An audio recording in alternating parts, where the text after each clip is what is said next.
السلام علیکم دوستو، میں امید کرتا ہوں کہ آپ جہاں پر بھی ہوں گے خیر خیریت سے ہوں گے۔ دوستو، آج کی ویڈیو پولٹری فارمنگ کے حوالے سے ہے اور اس ویڈیو کے اندر میں آپ کو 10 ایسے پوائنٹ بتانے جا رہا ہوں کہ جن کے اوپر اگر آپ نے عمل کیا تو پولٹری فارمنگ کی دنیا میں انشاءاللہ آپ کو کبھی نقصان نہیں ہوگا۔ تو چلیے ویڈیو کو شروع کرتے ہیں، لیکن اس سے پہلے اگر آپ میرے چینل پر نیو ہیں تو میرے چینل کو سبسکرائب کر دیں۔ تو دوستو، سب سے پہلا اور مین پوائنٹ یہ ہے کہ آپ نے اپنے نقد سرمایہ کے اوپر نظر رکھنی ہے کہ آپ پولٹری فارمنگ کا کام شروع کرنے لگے ہیں تو آپ کے پاس نقد کتنا سرمایہ موجود ہے۔ کہنے کا مطلب یہ ہے کہ آپ کے جیب کے اندر اتنا پیسہ ہونا چاہیے کہ آپ کم از کم 1 یا 2 فلاک آرام سے نکال سکیں، اور اگر ان کیس شروع میں سیکھنے کا پروسیس ہوتا ہے، 1-2 فلاک کے اندر اگر آپ کو نقصان آ جاتا ہے تو آپ اس بزنس کو سروائیو کر سکیں۔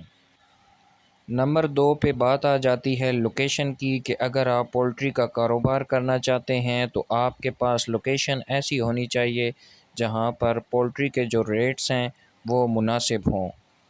مثال کے طور پر لاہور کے آس پاس یا لاہور کے اندر آپ پولٹری کا کاروبار نہ ہی کریں تو بہتر ہے، کیونکہ وہاں پر پولٹری کے ریٹ بہت لو ہیں۔ لاہور میں اگر آپ پولٹری فارمنگ نہ ہی کریں تو بہتر ہے۔ ملتان، راولپنڈی اور کراچی A1 گریڈ میں شامل ہوتے ہیں۔ یہاں پر اگر آپ پولٹری فارمنگ کرتے ہیں تو آپ کو اچھی خاصی بچت آ سکتی ہے۔ نمبر 3 پر بات آ جاتی ہے کہ آپ کا جو پولٹری فارم ہے آپ کے روڈ سے قریب ہو، آپ کے گھر سے بھی قریب ہو، تاکہ آپ کو بآسانی پولٹری فارم تک رسائی ہو۔ چوزہ جب آتا ہے یا جب چوزے کا فلاک تیار ہو جاتا ہے تو گاڑی کو اس جگہ پر آنے میں کوئی مسئلہ پریشانی نہ ہو، لہٰذا پولٹری فارم کی لوکیشن ایسی ہونی چاہیے کہ جو مین روڈ کے قریب ہو۔ نمبر 4 میں آپ کا ہیچریز، فیڈ، میٹ اور لوکل لوگوں کے ساتھ آپ کا رابطہ ہونا بہت ضروری ہے۔ کوئی بھی کاروبار شروع کرنے سے پہلے اس کاروبار کے متعلق انسان اتنی انفارمیشن اکٹھی کرے جتنی وہ کر سکتا ہے۔ تو اگر ان سب کے کانٹیکٹس آپ کے پاس ہوں گے تو آپ ان سے اپنے کاروبار کے متعلق بہت ساری انفارمیشن حاصل کر سکتے ہیں۔ اس کا فائدہ آپ کو یہ ہوگا، جب آپ پریکٹیکل اس کام کے اندر آئیں گے تو بہت ساری چیزوں کے جوابات آپ کے مائنڈ کے اندر آلریڈی موجود ہوں گے۔ پوائنٹ نمبر 5 یہ ہے کہ فیڈ اور میڈیسنز وغیرہ آپ نقد لیں تو وہ آپ کے لیے زیادہ فائدہ مند ہوگا۔ بروکر سے آپ یہ چیزیں نقد لیں گے تو دوسرے فارمرز کی نسبت آپ کے کاروبار کو اس چیز سے زیادہ فائدہ ہونے والا ہے۔ لوگ ایسا بھی کرتے ہیں کہ فیڈ اور میڈیسنز وغیرہ والوں کے ساتھ کنٹریکٹ کر لیتے ہیں اور اپنی پروڈکشن کا کچھ حصہ پھر انہیں دینا پڑتا ہے۔ اس سے آپ کے پروفٹ کو بہت بڑا ایک نقصان ہو سکتا ہے۔ اگر آپ نقد چیزیں لیں گے تو آپ انشاءاللہ اچھا پروفٹ لے سکتے ہیں۔ نمبر 6 اگر آپ کے پاس اوپن شیڈ ہے تو فی فارم کم از کم 2000 چوزہ، اور اگر کنٹرول شیڈ ہے تو 20,000 چوزہ کم از کم 2 شیڈ ان کے لیے ہونے چاہیے۔ یہ آپ کی جگہ کے اوپر منحصر ہے۔ یہ جو پوائنٹ نمبر 6 میں نے آپ کو بتایا ہے، یہ بھی پھر بات وہی آ جاتی ہے کہ آپ کی جیب اجازت دیتی ہے تو آپ اوپن شیڈ بنائیں، 2000 چوزہ ڈال لیں۔ اس سے کم اگر آپ ڈالنا چاہیں تو بھی آپ ڈال سکتے ہیں، اور اگر آپ کی جیب اس بات کی اجازت دیتی ہے تو آپ کنٹرول شیڈ بھی بنا سکتے ہیں اور 20,000 چوزہ بھی ڈال سکتے ہیں۔ یہ آپ کے سرمایہ کے اوپر ساری بات ہے۔ 7 نمبر پوائنٹ انتہائی اہم ہے، وہ یہ کہ اگر آپ یہ کام شروع کرنا چاہتے ہیں تو آپ شیڈ اپنا نہ بنائیں، آپ رینٹ پر لیں۔ مثلاً اگر آپ اپنا شیڈ بنائیں گے تو اس کے اوپر اگر 1 کروڑ روپیہ خرچہ آتا ہے تو آپ 1 کروڑ کے اندر رینٹ پر لے کر اپنے اس میں چوزے ڈال کر اس کی میڈیسن، اس کی فیڈ کا خرچہ سارا کچھ کر کے بھی 30 سے 40 لاکھ بآسانی آپ کو بچ سکتا ہے۔ تو اس لیے فارم تعمیر کرنے سے بہتر ہے کہ آپ فارم رینٹ پر لے لیں۔ نمبر 9، اچھی مینجمنٹ ہر کاروبار کی شرح ہے۔ اچھی مینجمنٹ ہونی چاہیے، اچھی لیبر ہونی چاہیے اور ایک اچھا ماحول آپ کو انہیں دینا چاہیے۔ اگر آپ ایسا کریں گے تو آپ کے کاروبار میں برکت ہوگی اور آپ کو اچھا پروفٹ بھی ملے گا۔ چوزا آپ کو جہاں سے سستا ملے آپ وہاں سے لیں۔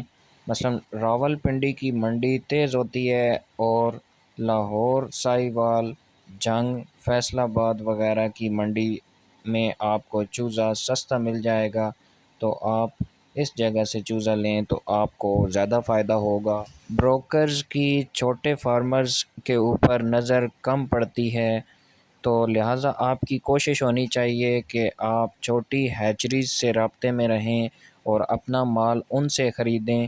ایک تو ان سے آپ کو مال اچھا ملے گا اور دوسرا وہ آپ کو بڑی ہیچریز کے بجائے ریٹ بھی مناسب دیں گے۔